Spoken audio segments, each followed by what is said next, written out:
ভেনেজুয়েলার আয়তন 9,16,445 বর্গ কিলোমিটার, অর্থাৎ আয়তনে ভেনেজুয়েলা বাংলাদেশের 6 গুণ বড় একটা দেশ। এইবার এখানে কার সেই প্রেসিডেন্ট, কাকে নিয়ে যাওয়া হয়েছিল, কাকে নিয়ে গেছে আমেরিকা কিডন্যাপ করে? তার নাম হচ্ছে নিকোলাস মাদুরো। নিকোলাস মাদুরো 2013 সালের এপ্রিল মাস থেকে ওই দেশটার প্রেসিডেন্ট। তার পূর্বসূরি ছিলেন কি বিখ্যাত মানুষ হুগো চ্যাভেজ। তার মৃত্যুর পরে তিনি ক্ষমতায় আসেন। মাদুরো 2013 সালে নির্বাচনের মাধ্যমে ক্ষমতায় এলেও সেটা কিন্তু সঠিক নির্বাচন ছিল। তার পরবর্তী নির্বাচনগুলো 2018 এবং 2024 চরম বিতর্কের মুখে পড়ে। বিতর্ক তুলেছিল কারা? আমেরিকা তুলেছিল মুখ্যত। বিশেষ করে 2024 সালের জুলাই মাসের নির্বাচনে ও দেশের বিরোধী দলগুলো এবং আন্তর্জাতিক পর্যবেক্ষকরা ওই নির্বাচনে ব্যাপক কারচুপির অভিযোগ তোলেন এবং তখন থেকেই যুক্তরাষ্ট্র বা আমেরিকা এই সরকারকে ভাঙার চেষ্টা করছে এবং তাকে মাদুরোকে প্রেসিডেন্ট হিসেবে স্বীকৃতি দিতে অস্বীকার করেছে। অনেকটা বাংলাদেশের শেখ হাসিনা সরকারের সাথে কি মিল খুঁজে পাচ্ছেন? এইবার দেখুন, শেখ হাসিনাকে সেখানে তার বিরোধিতা করলেও তাকে সরাসরি আক্রমণ করে যেভাবে মাদুরোকে তুলে নিয়ে গেছে ভেনেজুয়েলার প্রেসিডেন্টকে আমেরিকা, সেটা করতে সাহস পায়নি। এই জন্যে, আর তখন তো প্রেসিডেন্ট ট্রাম্প তো তখনও ক্ষমতায় ছিলেন না, তিনি ক্ষমতা থাকলেও হয়তো সেটাও করে ফেলতেন, কিন্তু সেটা তিনি করেননি, কারণ তখন বাইডেন ছিলেন ক্ষমতায়। ডেমোক্র্যাটরা তারা ট্রাম্পের মতো এই দ্বিতীয় বিশ্বযুদ্ধের পর এমন একটা ঘটনা ঘটিয়েছেন, ট্রাম্প এমন ঘটনা ঘটাবার সাহস, ক্ষমতা, ইচ্ছা তাদের কিছুটা রাজনীতি অন্তত বাধা দিত। যাই হোক, তার জন্য শেখ হাসিনা ক্ষমতাচ্যুত হয়েছেন, কিন্তু তিনি অন্তত চলে আসতে পেরেছেন ভারতে। ভারত তার পাশে ছিল। আমেরিকার সঙ্গে এই যে ভেনেজুয়েলার দ্বন্দ্বটা, এটা দীর্ঘদিনের। এটা দ্বন্দ্বের মূলে কি আছে? মূলে সমাজতন্ত্র বনাম পুঁজিবাদ, ওগুলো পুরনো কথা, ওগুলো নিয়ে আমেরিকাও এখন মাথা ঘামায় না। আর এই সমাজতন্ত্র নিয়ে যারা যেসব দেশ বলে তারা সমাজতন্ত্রের দেশ, তারাও সমাজতন্ত্র নিয়ে মাথা ঘামায় না। ওটা একটা জব্বা পড়তে হয়, আলখাল্লা পড়তে হয়। সেই আলখাল্লার মতো আমেরিকা পুঁজিবাদ, আর অন্য কয়েকটা দেশ তারা আবার বলে তারা সমাজবাদ, তারা কমিউনিস্ট কান্ট্রি বলে নিজেদেরকে। তো সমাজতন্ত্র বনাম পুঁজিবাদের লড়াই নয়, আসল লড়াইটা হচ্ছে তেলের সম্পদ। ভেনেজুয়েলায় বিশ্বের বৃহত্তম তেলের মজুত রয়েছে, বিশ্বের বৃহত্তম, ওই আরব দেশগুলোর থেকেও অনেক বেশি। তার পরিমাণ কত? 300 বিলিয়ন ব্যারেল, 300 বিলিয়ন ব্যারেল। আর ডোনাল্ড ট্রাম্পের বক্তব্য কি? ডোনাল্ড ট্রাম্পের বক্তব্য হচ্ছে ভেনেজুয়েলার যে তেল, ওর মালিক আসলে আমেরিকা। কেন আমেরিকা? তেলটা কি আমেরিকার যে জায়গা, অবস্থান, আমেরিকা দেশের মধ্যে কোনো জায়গায়? তা নয়। তার দাবি হচ্ছে ডোনাল্ড ট্রাম্পের যে ভেনেজুয়েলার যে তেল, ওটা আবিষ্কার হয়েছে এবং সেটা আবিষ্কার এবং উত্তোলন শুরু হয়েছিল আমেরিকার মেধা এবং পরিশ্রমে। অর্থাৎ আমেরিকা ওটা আবিষ্কার করেছিল, প্রথম খুঁজে পায়, তারপর আমেরিকা তার পাইপলাইন বসিয়ে সেগুলোকে তোলার ব্যবস্থা করেছিল। অতএব ওর মালিক হচ্ছে আমেরিকা। সেটা ভেনেজুয়েলার মধ্যে থাকলেও তার মালিক আমেরিকা।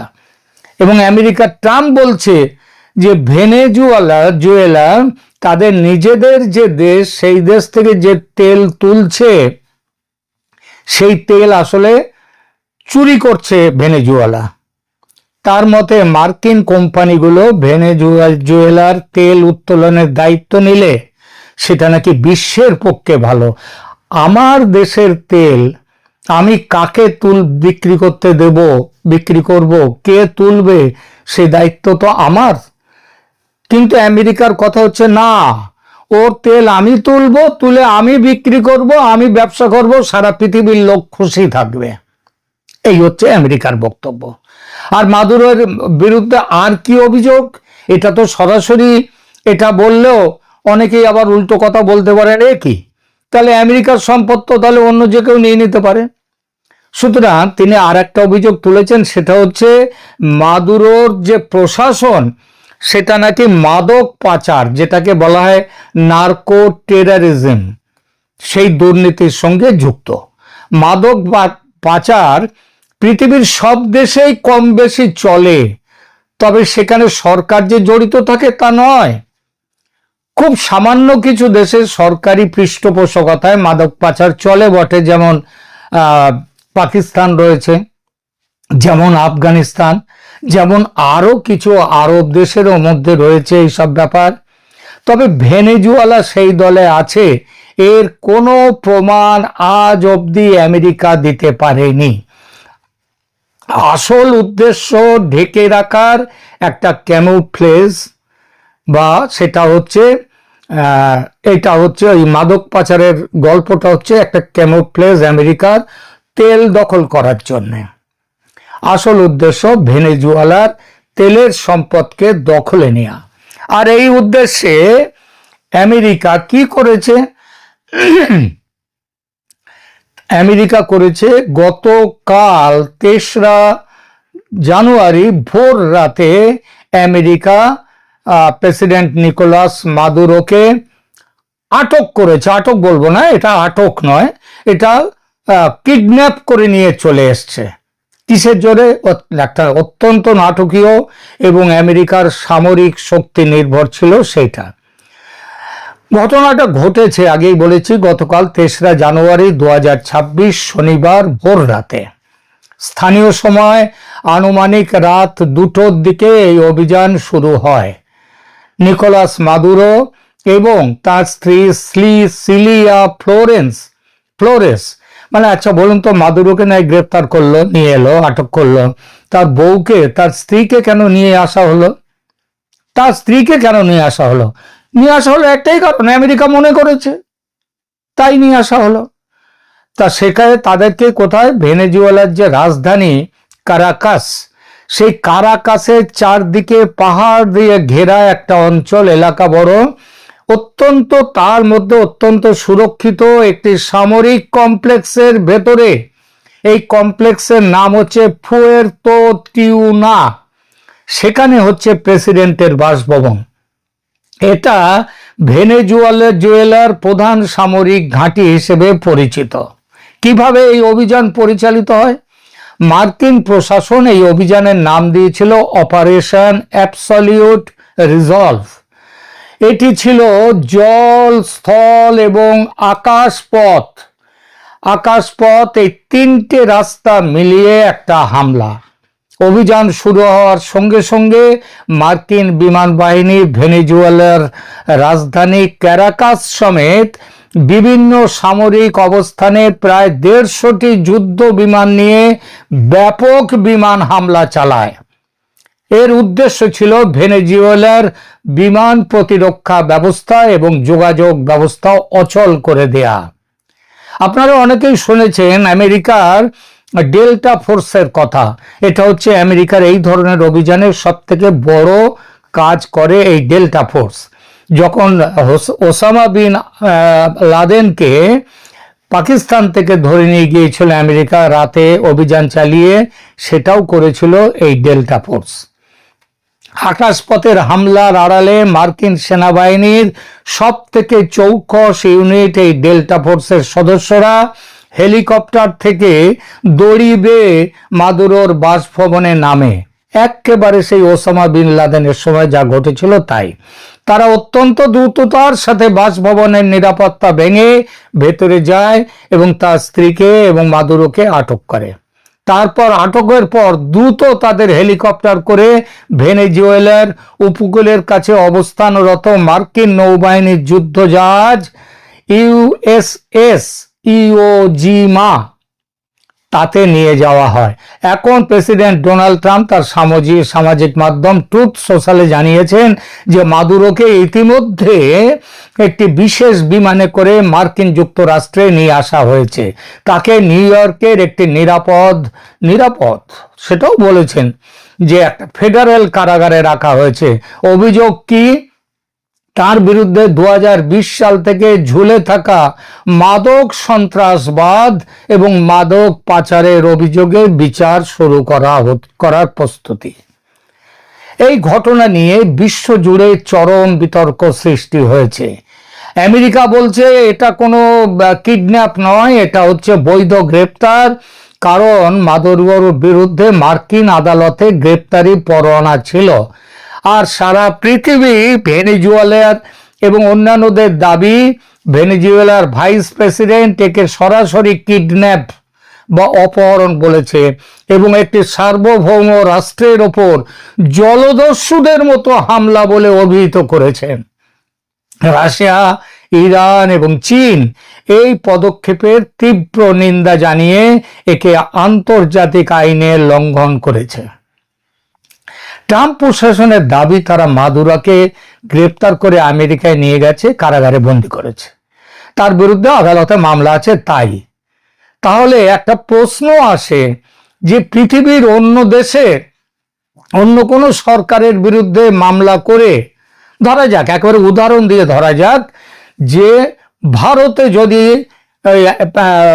বাংলাদেশে এই সন্ত্রাসবাদ, সেখানকার মাদক পাচার, সেখানকার হিন্দু হত্যা ইত্যাদি নিয়ে যদি ভারতের কোনো আদালতে মামলা করা হয়, তাহলে কি ভারত সরকারের দাবি এবং তার কি এই অধিকার জন্মায় যে বাংলাদেশে ওই রকম আমেরিকার মতো হঠাৎ আক্রমণ চালিয়ে প্রেসিডেন্টকে তুলে নিয়ে আসা? প্রেসিডেন্ট নয়, ওটা প্রেসিডেন্ট ছিল ভেনেজুয়েলা প্রেসিডেন্ট নির্ভর, কিন্তু এখানে হচ্ছে যে প্রধান উপদেষ্টা, যার পদমর্যাদায় প্রধানমন্ত্রী, তাকে যদি নিয়ে আসা, এটা করতে পারে? দেখুন, এই কথাটা নিয়ে কিন্তু ইতিমধ্যে ভারতের সামাজিক মাধ্যম শুধু নয়, সরকারি মহলেও কিন্তু এবং প্রতিরক্ষা মহলেও কিন্তু তীব্র প্রতিক্রিয়া এবং আলোচনার সৃষ্টি হয়েছে। ঢাকার এবং এই আলোচনাটা কিরকম? ঢাকার যমুনা, যেখানে প্রধান উপদেষ্টা থাকেন, সেই ডক্টর মোহাম্মদ ইউনূসকে তুলে আনার কথা বলা হচ্ছে এই রকম একটি আক্রমণ করে। আমেরিকা যেভাবে ভেনেজুয়েলাকে, এবং আমেরিকার যা সামরিক শক্তি এবং ভেনেজুয়েলার সামরিক শক্তি যা, তাতে যেমন আমেরিকা এটা করতে পেরেছে, ভারত এবং বাংলাদেশের সামরিক শক্তি বিবেচনার আনলে কিন্তু বলা যায় ভারতও ঠিক সেই একই কাজ একইভাবে করবার সক্ষমতা ভারতের আছে। হ্যাঁ, এটা ঠিক। এবং সেটা কি?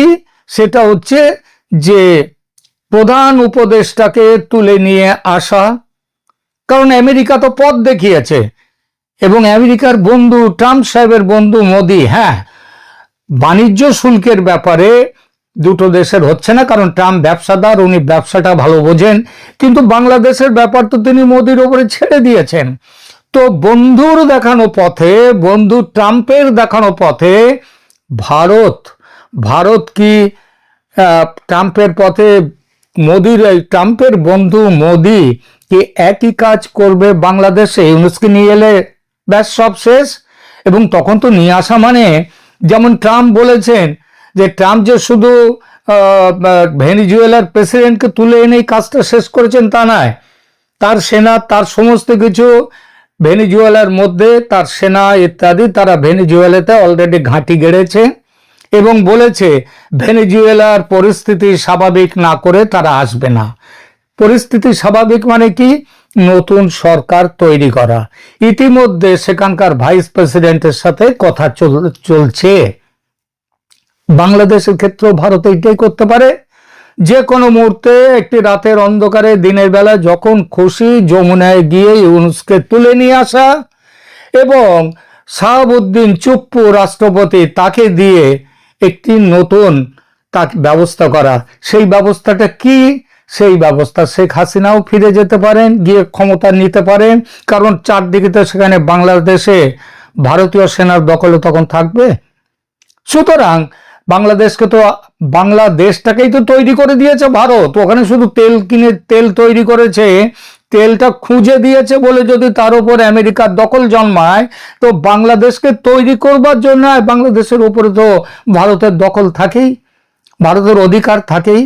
তো হ্যাঁ, একটা সার্বভৌম রাষ্ট্রের রাষ্ট্রপ্রধানকে এইভাবে বলপূর্বক তুলে নিয়ে আসা বা সেখানে কিডন্যাপ করা, এগুলো জাতিসংঘের চার্টারে বিরোধী। গুলি মারুন জাতিসংঘের চার্টারে।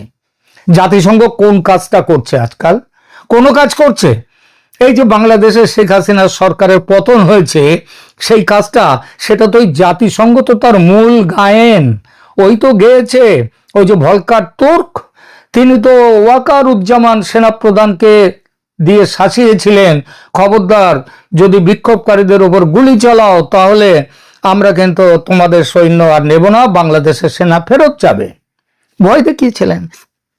আর ওয়াকার তো ছিলেনই সেই দলে, ভয় দেখান আর না দেখান তিনি তো ওটা করতেনই। সুতরাং বাংলাদেশ ভারতের সম্পর্ক, ঐতিহাসিক, কূটনীতিক, এসব সব সব সব কিছু বলার পরেও একটাই কথা হচ্ছে যে ভারত কিন্তু সত্যি করে এই গরমে গরমে, মানে আমেরিকা যা করেছে ভেনিজুয়েলাতে, এই গরমে গরমে ভারতও কিন্তু একটা কিছু ভাবছে, এবং খুব খুব কি বলবো, খুব সিরিয়াসলি ভাবছে। এই খবর চলে এসছে আমার কাছে, অত্যন্ত গোপন সূত্রে এই খবর পেয়েছি।